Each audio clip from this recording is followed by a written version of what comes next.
Amexem, Africa, America, or both?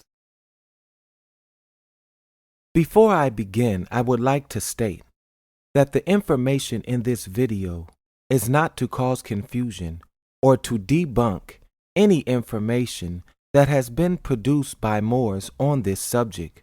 The purpose of this video is to provide objective information that the watcher or listener may arrive at their own conclusion.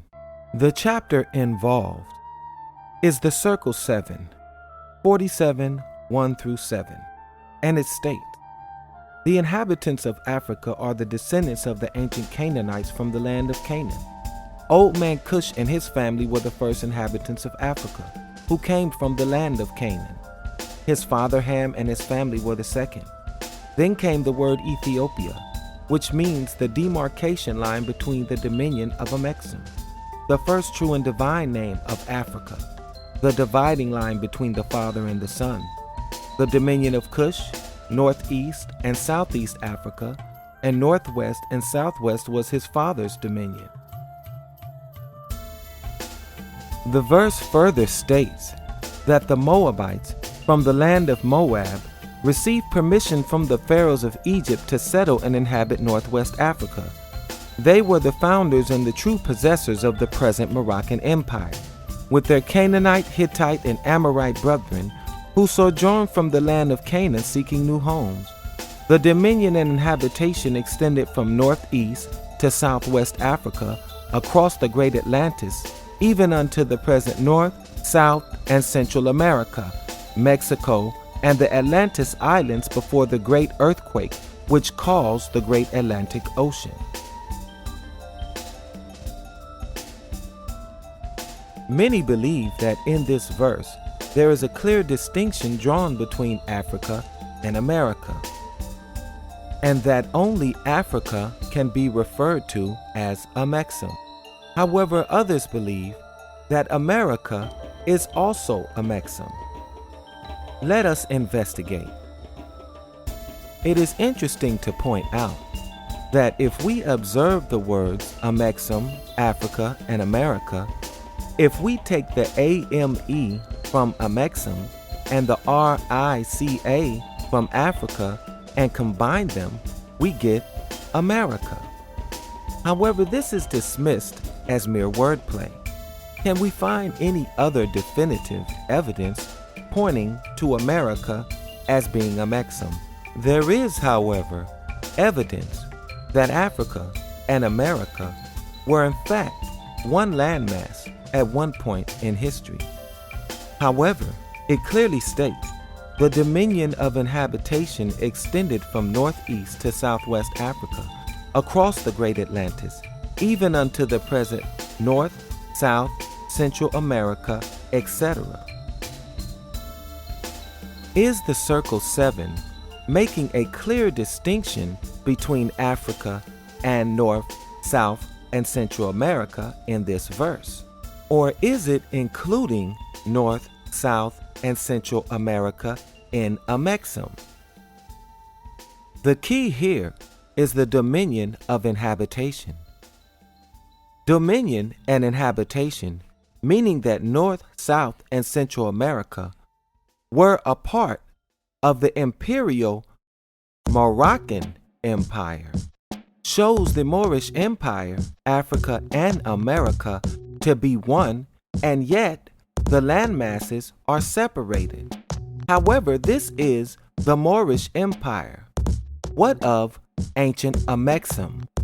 According to this train of thought, in order for America to also be Amexem, we must discover an imperial Amexem framework.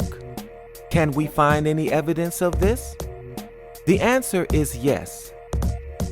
Amexem was indeed an imperial empire.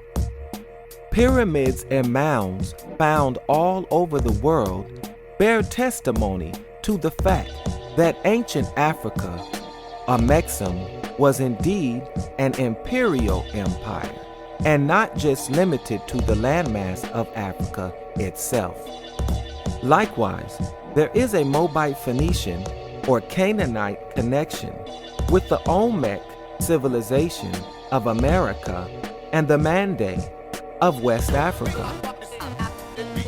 For over 50 years, there has been evidence that the Olmec people probably wrote their inscriptions in the Mande language, according to Clyde Ahmed Winters, 1979.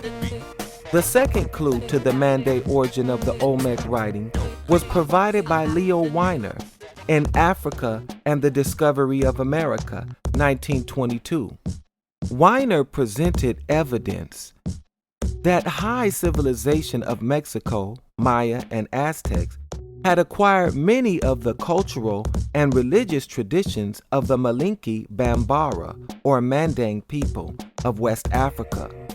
In Volume 3 of Africa and the Discovery of America, Weiner discussed the analogy between the glyphs of the Toxla statues and the Mande glyphs engraved on the rocks in Mande land.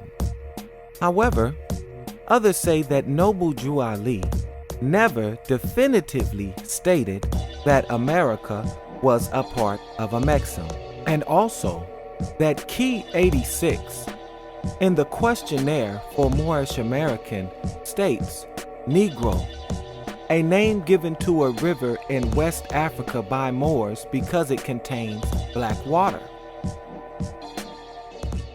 Before we go any further, let us look at the definition of black water. A river with a deep, slow-moving channel flowing through forested, swamps, or wetlands. As vegetation decays, tannins leak into the water, making a transparent, acid water that is darkly stained, resembling tea or coffee. Most black water rivers are in the Amazon basin and the southern United States. Amazon. If we look at the word Amazon itself, phonetically it resembles Amexem. X and Z are often phonetically interchangeable in many languages. But let us get back to black water. Is this such an ironclad argument? Many argue that the Blackwater River is the Rio Negro.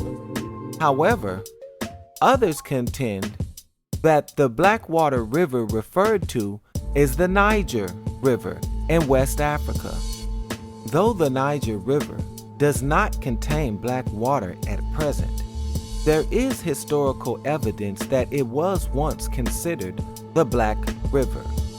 Lord ABBA points out in his note, Amexem is Africa, not America. Is it the Rio Negro or the Niger River? Proof is truth. Providing a reference from The Romance of the Black River, the story of the CMS Nigeria Mission by F. DeVille Walker, London, Church Missionary Society, 1930. Chapter 2, The Discovery of the Great Black River. It states, Freetown, a new interest in West Africa, steadily growing in Great Britain. The interest in the Great Black River, the mighty Niger. For over 2,000 years, that river had been veiled in mystery. Was Noble Drew Ali referring to the scientific definition of black water? Or was he merely referring to the historical name used throughout the 1900s? In closing, and at least for this writer, there is no definitive evidence to say that America is not part of Amexem. All I have come across thus far are drawn conclusions, and if we are to draw conclusions, one might conclude that America could be considered part of Amexem within an imperial Amexem framework.